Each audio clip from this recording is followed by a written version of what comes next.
Hello student, इस video में 8th grade अभ्यास पुस्तिका सामाजिक विज्ञान कक्षा 7वीं का जो कि आपका जो नई सेशन है ना 2025 और 26 वाला। तो विद्यार्थी अध्याय 8 जिसका नाम है बाजार में एक कमीज।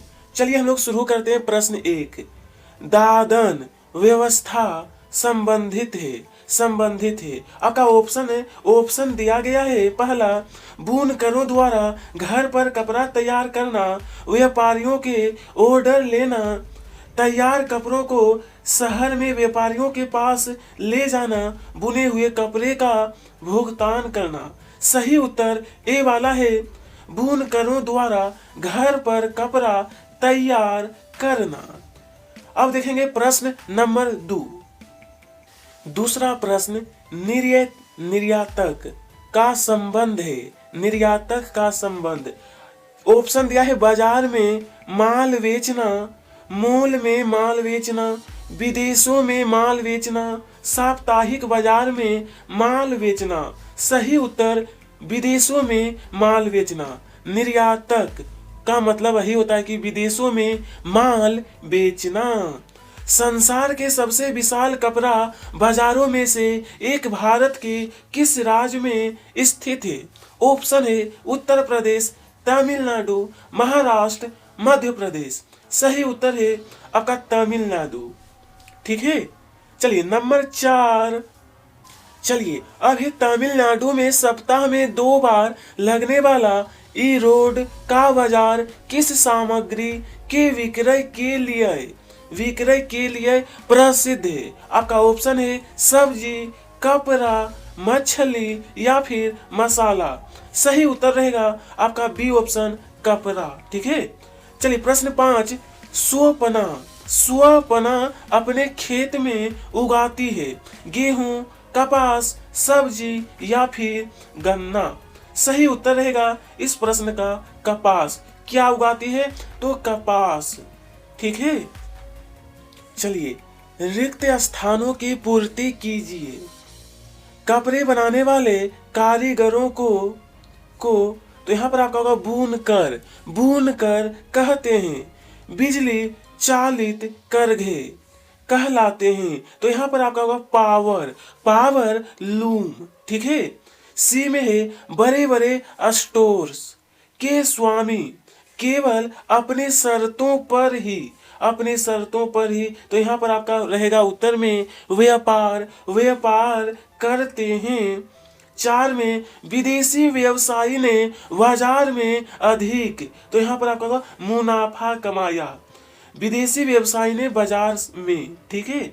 चलिए अब देखेंगे प्रश्न नंबर 7 जो कि है, कपास के फल जिनमें रुई भरी होती है उसे क्या कहते हैं?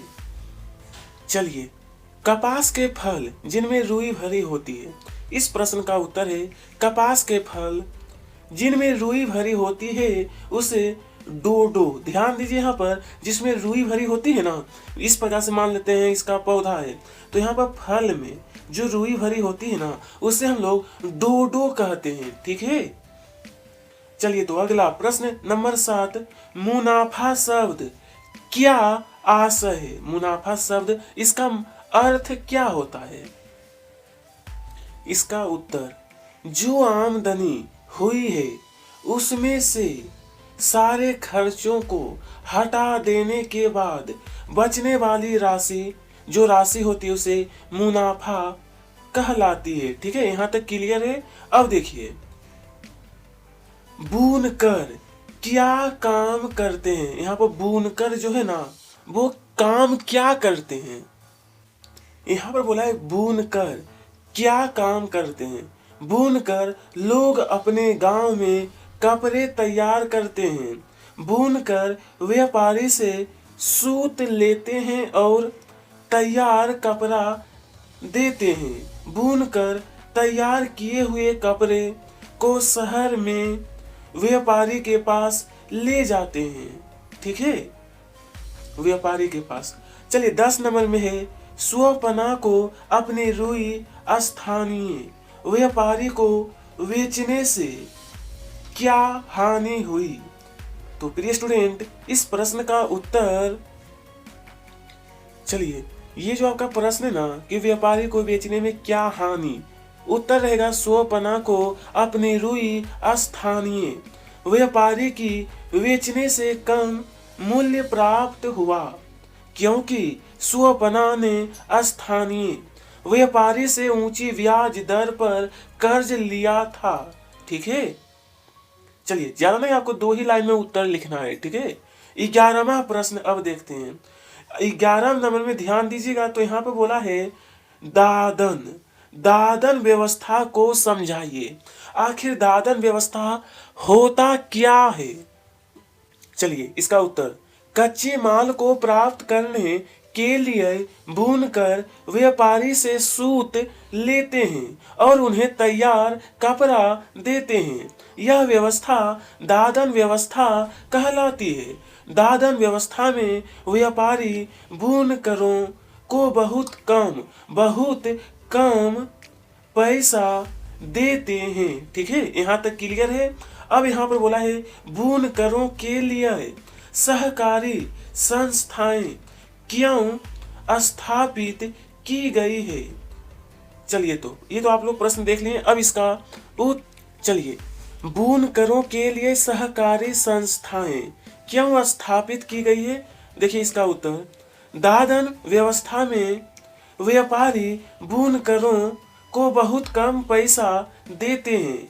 व्यापारियों के ऊपर निर्भरता को कम करने और बुनकरों की आमदनी बढ़ाने के लिए सहकारी संस्थाएं स्थापित की गई है। एक सरकारी संस्था में लोग इकट्ठे होकर परस्पर लाभ के लिए काम करते हैं। बुनकरों की सहकारी संस्था में बुनकर एक समूह बनाकर कुछ गतिविधियां सामूहिक रूप से करते हैं। किस रूप से? तो आपका सामूहिक रूप से। बताइए क्या एक बड़ा बाजार सबको लाभ पहुंचा सकता है? एक बड़ा बाजार, चलिए अब कहा है बताइए क्या एक बड़ा बाजार, तो इस प्रश्न का उत्तर है एक बड़ा बाजार सबको लाभ नहीं पहुंचा सकता है, क्योंकि बाजार से धनवान और शक्तिशाली लोग ही सर्वाधिक लाभ उठा सकते हैं। ये वे लोग हैं जिनके पास पैसा है, अपने कारखाने हैं, बड़ी बड़ी दुकानें हैं और बहुत जमीनें हैं। गरीबों को अनेक चीजों के लिए धनी और शक्तिशाली लोगों के ऊपर निर्भर रहना पड़ता है। ठीक है, चलिए आगे का प्रश्न अब है कपास मंडी से, कपास जो है ना वो मंडी से धागा बनने तक की कपास की यात्रा, उसकी प्रक्रिया किस प्रकार की होती है उसे समझाना है। चलिए तो कपास मंडी में व्यापारी कपास बेचता है। इस कपास को मिले खरीद लेती है। इसके बाद कीलें कपास से बीज हटाती है और दबाकर कपास के गट्ठर बनाती है।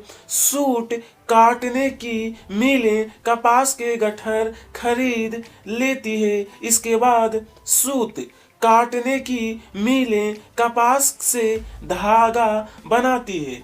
फिर ये मिलें व्यापारियों को धागा बेच देती है। ठीक है, ये आपका क्लियर हो गया। प्रश्न 14। अब 15वां प्रश्न है बुनकरों की क्या क्या समस्याएं होती है। ये जो बुनकर होते हैं, चलिए इस प्रश्न का उत्तर रहेगा बुनकरों की निम्नलिखित समस्याएं होती है। प्रिय स्टूडेंट एक चीज और, मैं यहाँ पर टोटल 3 पॉइंट बताने वाला हूँ। अगर आपके बुक में कम जगह दिया है तो आप लोग कम से कम 2 पॉइंट लिखना है। ठीक है, चलिए सबसे पहला नंबर, बुनकर कच्चे माल को प्राप्त करने और तैयार माल की बिक्री के लिए व्यापारियों पर निर्भर होते हैं। दूसरा पॉइंट, व्यापारी बुनकरों को ऑर्डर देते हैं कि क्या कपड़ा बनाया जाना है और इसके लिए वह बहुत कम मूल्य देते हैं। अगर आपके बुक में कम जगह दिया है तो 2 पॉइंट लिखिए। अगर आप चाहते हैं तीसरा पॉइंट भी लिखना तो मैं बता देता हूँ। बुनकरों के पास यह जानने का कोई साधन नहीं है कि वह किस के लिए कपड़ा बना रहे हैं और वह किस कीमत पर बेचा जाएगा। ठीक है, कम से कम 2 आपको लिखना है। चलिए, बाजार में लाभ के आधार पर असमानता कैसे दिखाई देती है? चलिए 16 नंबर का उत्तर, विदेशी व्यवसायी ने बाजार में अधिक मुनाफा कमाया, उसकी तुलना में वस्त्र निर्यातक का लाभ मध्यम श्रेणी का रहा। दूसरी ओर वस्त्र निर्यातक फैक्ट्री के कामगार मुश्किल से केवल अपनी रोजमर्रा की जरूरतों की पूर्ति लायक ही कमा सकते हैं। इसी प्रकार हमने देखा कि कपास उगाने वाले छोटे किसान और बुनकरों ने कड़ी मेहनत की, लेकिन बाजार में उन्हें उनके उत्पाद का उचित मूल्य नहीं मिला। व्यवसायी या व्यापारियों की स्थिति बीच की है। बुनकरों की तुलना में उनकी कमाई अधिक हुई है, लेकिन निर्यातक की कमाई से बहुत कम। इस तरह बाजार में असमानता दिखाई देती है। ठीक है, तो इसी के साथ विद्यार्थी आपका ये जो अध्याय 8 है ये भी आपका समाप्त हो गया। तो कमेंट बॉक्स में बताइएगा कि अगला कौन सा टॉपिक आपको चाहिए। वीडियो पसंद आई हो तो लाइक करिएगा, साथ में सब्सक्राइब। आप सभी को तहे दिल से धन्यवाद।